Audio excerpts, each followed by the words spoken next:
Ya pasaron 80 años de la caída de Adolf Hitler y la historia inédita de un submarino nazi hundido aquí nomás, a muy pocos kilómetros de Bahía Blanca, en Necochea.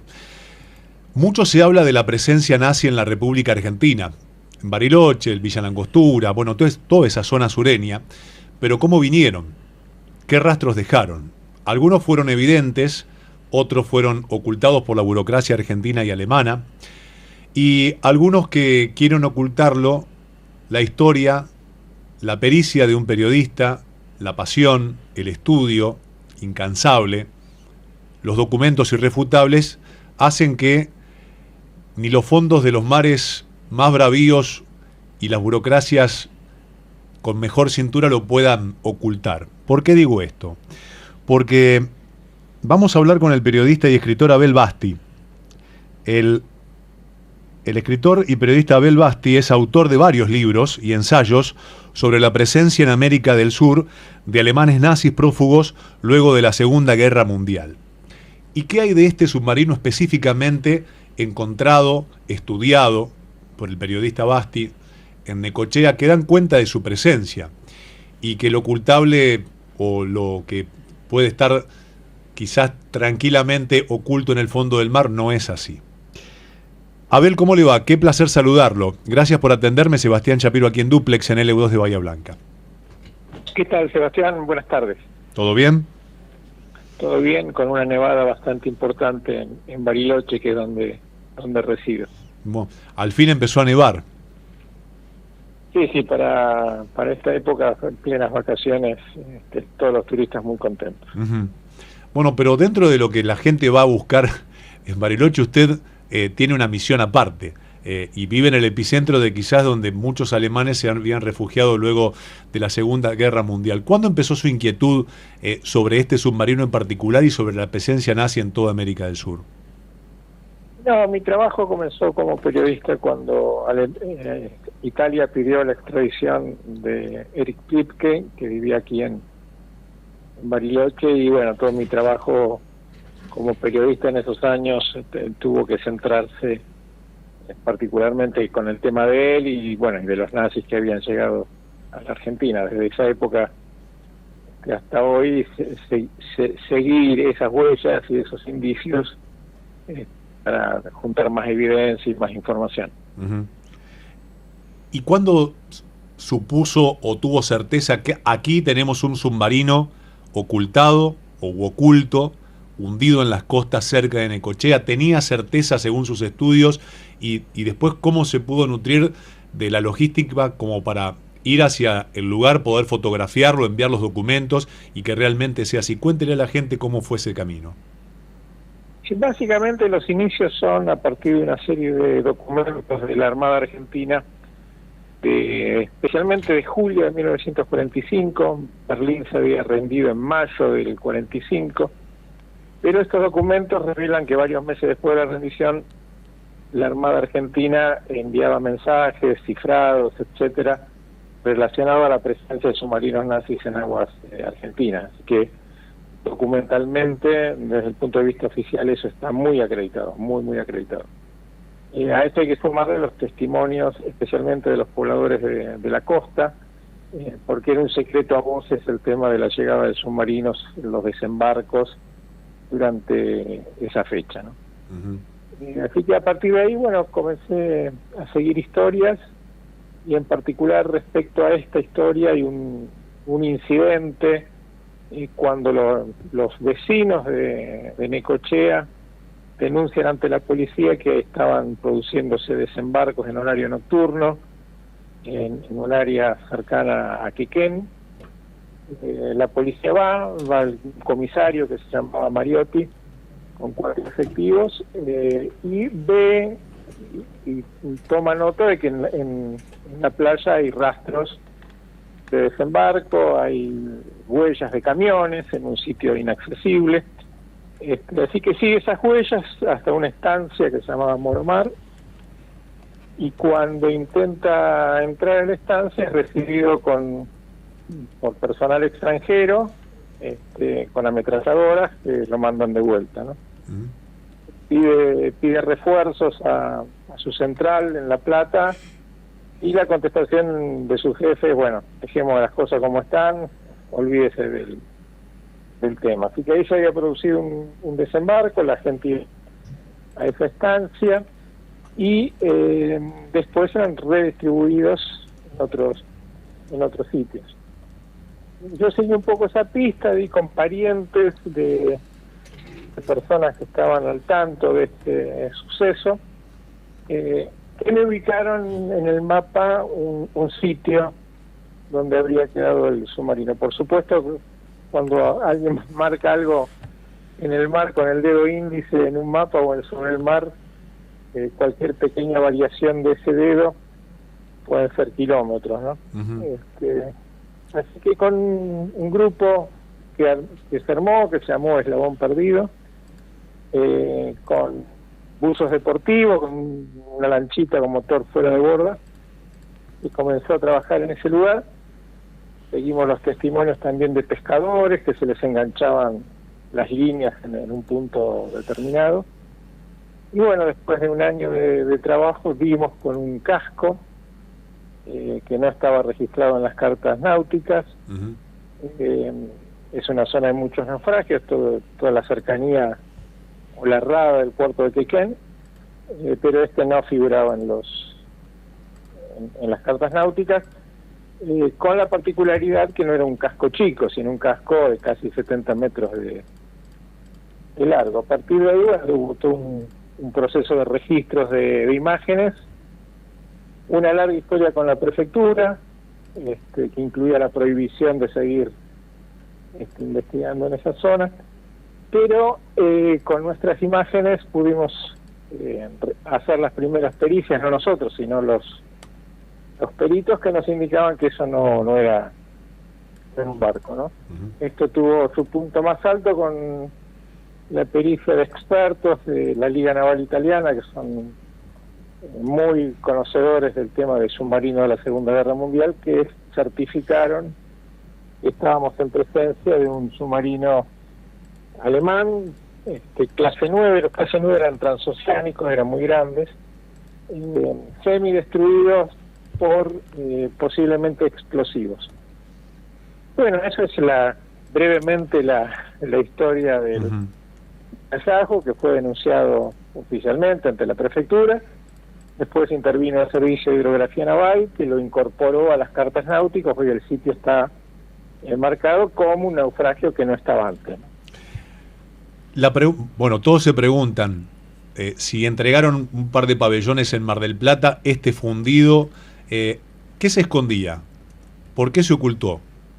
No, esto fue una operación muy grande, no eran dos submarinos, esto era una operación grande de traspaso hacia Sudamérica de lo que quedaba del Tercer Reich, ¿no? Uh-huh. Del Estado alemán. Esto básicamente era transportaban cargas y personas, obviamente. Sí, cosas de valor también. Los documentos rusos, los soviéticos, están hablando de 15 submarinos llegando a la Argentina. 15 submarinos llegando a la Argentina, o sea, sí, una mudanza con lo que uno se imagine de poder y de valor de aquella época hacia la República Argentina o hacia diferentes costas de Sudamérica. ¿De esos 15 todos aquí o en distintos lugares de Sudamérica? No, cuando decimos 15 estamos hablando de Argentina. Eso todos aquí en Argentina. No implica que no haya habido otros con diferentes destinos. De hecho, hubo uno muy importante que arribó a Estados Unidos con 500 kilos de uranio enriquecido y todos los desarrollos tecnológicos y científicos. Así que esto que está bien rotulado como mudanza, particularmente hacia Argentina, es ese número por lo menos. ¿Y qué conclusiones saca de esta mudanza? Vamos a escribir un libro, la mudanza alemana, la mudanza del 45, le podemos poner. ¿Qué conclusión saca sobre esta mudanza de estos 15 submarinos, de esta última documentación, hecha por usted, avalada indefectiblemente por la Prefectura Naval de nuestro país, y con todo y con todos los tratados off the record que se abrieron para que puedan habitar en nuestro país entre gallos y medianoche? Bueno, básicamente se trató de un acuerdo de última hora entre Estados Unidos y los nazis. Se llegó a un acuerdo. Ese acuerdo implicaba precisamente esto, poder sacar de Alemania todo lo que significaba valores, no solamente materiales, sino de hombres importantes, y reciclar todo este material antes de que lo tomaran los soviéticos. Era una carrera contra la invasión soviética y que todo esto no quedara a merced de los soviéticos. El pacto básicamente era porque los norteamericanos no eran comunistas, digamos, los nazis tampoco, eran anticomunistas los dos. El Vaticano también tenía intereses en el mismo sentido, de combatir el comunismo. Como sabían que la Unión Soviética continuaba con su expansión y a partir de tomar prácticamente Alemania ya estaba sobre Europa, se hizo este acuerdo de cara al futuro, de cara a lo que después sería la Tercera Guerra, donde efectivamente todos estos elementos nazis son reciclados y trabajan los hombres para Estados Unidos, especialmente para combatir el comunismo.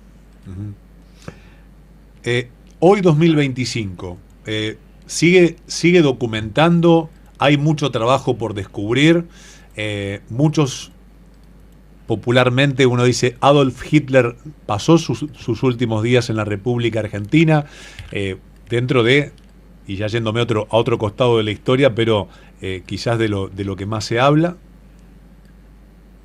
Sí, bueno, desde el punto de vista de la investigación, estamos hablando de 15 submarinos. Tenemos uno solamente, así que ahí para divertirse, obviamente, la parte esta subacuática no es sencilla, se requiere mucha de logística. algo que yo no tengo, que es capital y tecnología importante, digamos, no son operaciones que se puedan realizar fácilmente. En Necochea tuvimos un plus adicional de suerte, por decirlo de algún modo, porque con muy pocos recursos lo pudimos hacer, por la ubicación, por la escasa profundidad, está muy cerquita de la costa, muy cerca del puerto, es un naufragio ideal para hacerlo, para buscarlo con pocos recursos, pero los que están en zonas más difíciles, más alejadas, en sitios casi inaccesibles o a más profundidad, prácticamente es imposible hacerlo sin recursos. Respecto a lo otro, sí, las investigaciones continúan, sobre todo a partir de la nueva documentación desclasificada, las fotos, los testimonios que aún todavía se pueden recoger, sobre la vida y la llegada de los jerarcas que habitaron suelo argentino u otros países de Sudamérica. ¿Alguna vez, Abel, desde que comenzó esta investigación, se sintió, vamos a ponerlo entre comillas, observado curiosamente? Bueno, eso sí, eso ocurre siempre, es una constante, digamos, con este tema. Es una constante el bloqueo de la información que podría suministrar el Estado argentino o otros estados implicados. Y bueno, pero eso es una constante porque cuando se revisa la historia y la historia comienza a ser diferente a la que nos contaron, la trama de complicidades abarca muchos sectores, ya sea políticos, empresariales, militares. Entonces, bueno, hay una cuestión de encubrimiento y de malestar con estos temas, ¿no? Tal cual. En el caso, porque muchos se preguntan, ¿no? Bueno, qué noble tarea, la preocupación, la ocupación, los recursos, bueno, el poder investigar algo de su interés. ¿Qué le pasa a la República Argentina sabiendo o esclareciendo cada uno de estos hechos? Usted habló, por supuesto, de en aquel momento, año 45, relaciones, intereses, connivencias, etcétera. Pero hoy pasado tantos años, ¿qué le representa a la Argentina, más allá del valor rico e histórico, en su presente, poder dar luz a si estuvieron, por qué estuvieron, dónde están esos barcos o esos submarinos, qué recursos se trajeron, qué representa para la Argentina diplomáticamente y también para su presente. Bueno, tiene varias connotaciones. Esto es como una familia cuando hay secretos y bueno, uno está interesado en conocer los secretos de su familia porque tiene que ver con la propia identidad, ¿no? Esto creo que es exactamente lo mismo. Así que tiene, por un lado, el poder curativo o sanador de la verdad. Toda la información, a medida que se conoce, permite comprender mejor el pasado, comprender quiénes formaban parte de la familia, y eso también hace posible comprender el presente, ¿no? O sea, hay consecuencias de ese pasado que claro, significaron este presente. En la medida que se comprende mejor el pasado, se puede entender mejor el presente y prever el futuro. Así que es el poder de conocer la verdad, ¿no? Y la fuerza que tiene eso. Sí, por el eso, saber, ahora entiendo el porqué de teníamos, yo siempre digo que hay que mirar a los ejércitos cómo están vestidos o con qué armamento está nutrido y después ver cuál es son los lazos más evidentes que puede llegar a tener un país con una relación con el otro, ¿no? Entonces, mirá, en ese momento tenía la misma ropa que usaban los alemanes. Qué casualidad. Bueno, habrán hecho había más allá de un acuerdo comercial, la cosa es más profunda, como el mismísimo submarino. Sí, desde ya que Argentina tuvo, como varios países, incluyendo Estados Unidos, relaciones claro, muy fuertes con Alemania. No sé, si nos remontamos a los cañones de época, casi de la conquista del desierto, entre comillas, son alemanes, ¿no? Krupp. O sea que la relación comercial, ideológica, militar, empresarial, etcétera, es muy muy antigua. Si uno hace el seguimiento del capital alemán en Argentina, es muy fuerte. Y en los años 30 hubo una nazificación del Estado argentino a partir del golpe de Uriburu, el primer golpe militar de la Argentina, donde si uno revisa la información de época, es una Argentina nazificada, ¿no? Nazificada quiere decir que por un lado el gobierno adhería a los preceptos nazis, concretamente había legiones cívicas militares con instrucción en el Colegio Militar de la Nación para perseguir de hecho a quienes pensaran diferente, especialmente comunistas o demócratas, y la prensa era abiertamente antisemita. Uno lee los diarios de época y eso sería imposible en el día de hoy, a la vez que las empresas alemanas, que eran muchas y muy importantes, se iban nazificando también, porque en la medida que Hitler asume el poder, estas grandes empresas tienen la obligación de seguir los mandatos del Tercer Reich, e inclusive sus directivos, si no lo hacen, son reemplazados por gente del partido. Tal cual. Entonces es un elemento muy fuerte en Argentina, especialmente a partir de los años 30, cuando se producen esos grandes actos masivos, como uno muy conocido en el Luna Park, donde se ostentan los estandartes, los uniformes, etcétera, etcétera. ¿Usted tiene algún canal de YouTube o alguna red social donde va subiendo, compartiendo esto, o en su último libro o en los últimos volúmenes, para que la gente pueda seguirlo en las redes, o bien... Sí, yo estoy en todas las redes sociales. Recientemente subí en mi canal de YouTube, que está a mi nombre, y la historia de la Casa del Espía ahí en Puerto, cerca de Bahía. Y especialmente las cartas náuticas que no se conocían, de todo el litoral argentino, que tenía el servicio de inteligencia nazi, no solo cartas náuticas tradicionales, sino del servicio de inteligencia, que tenían una cuadrícula especial, y del barco que estuvo precisamente un tiempito en Ingeniero White, el barco alemán que trabajaba para el servicio secreto germano. Ese video se llama La Casa del Espía, y como varios con distintos temas, siempre dentro de de lo mismo, ¿no? O sea, de la historia de los nazis y su relación con Argentina. Tal cual. ¿Cómo es la relación Alemania-Argentina hoy? Bueno, yo no soy un analista, digamos, de lo que es la política entre Argentina y Alemania. Lo que sí puedo decir que he recabado al Estado alemán oficialmente en toda la cuestión relacionada a este submarino.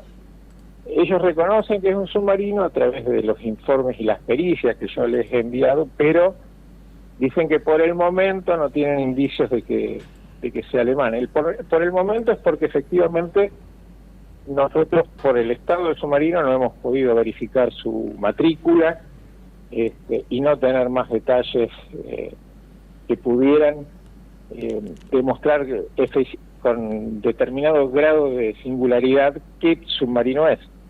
Claro. Bueno, en algún momento se expedirán, ¿no? Porque nadie puede tapar el sol con la mano. Abel, le agradezco infinitamente que me haya atendido y que nos haya nutrido de esta parte tan importante de la historia que tiene que ver con nuestro país. Bueno, y a los oyentes siempre, yo que estoy en las redes sociales, siempre recibo los comentarios y mucha gente me brinda información que a lo mejor parece no significativa, son pedacitos de historia, pero para mí todo es importante, así que quienes quieran transmitir lo que contaba su abuelo, lo que sabía su padre, lo que le dijo el vecino, será siempre bienvenido. Yo contesto todos los comentarios, así que ya sea por Facebook, Instagram, TikTok, YouTube, o por cualquiera de las redes sociales, toda información, especialmente la relacionada a Bahía Blanca, donde también hay una serie de documentos que yo publico en mi video que mencioné, relacionados a la actividad nazi en Bahía Blanca, con nombres, con apellidos, por lugares. Toda esa información que me puedan suministrar es bienvenida. Muy bien. Abel, infinitamente agradecido que me haya atendido y compartido estos conceptos con toda la audiencia. Bueno, muchas gracias. Hasta la próxima. Un abrazo grande. El periodista y escritor Abel Basti, autor de varios libros y ensayos sobre la presencia nazi en América del Sur de alemanes, prófugos luego de la Segunda Guerra Mundial, dando cuenta de su investigación de hallazgos no oficiales, y que tienen que ver con la historia.